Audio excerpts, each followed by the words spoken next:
Sa sanib persang operasyon ng mga operatiba ng Baguio City Police at Sison Police Station, top 5 most wanted person na may kasong rape, kulong.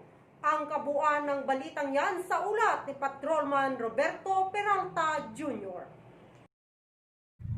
Sa pagtutulungan ng Sison Police Station at Station 8 Baguio City Police, naaresto ang top 5 most wanted person ng bayan ng Sison sa barangay Camp 7, Baguio City. Naaresto ang nasabing suspect sa bisa ng warrant of arrest sa kasong rape in relation to violation of Republic Act 7610 na inisyu ni Honorable Joven M. Maramba, Presiding Judge, RTC Branch 49, Urdaneta City, Pangasinan. Sa kasalukuyan, nakapiit sa Sison Police Station ang nasabing suspect habang kinakaharap ang naturang kaso. Ito po si Patrolman Roberto C. Peralta Jr., ang News Patrol ng Sison Police Station, nagulat sa Pangasinan Police Patrol.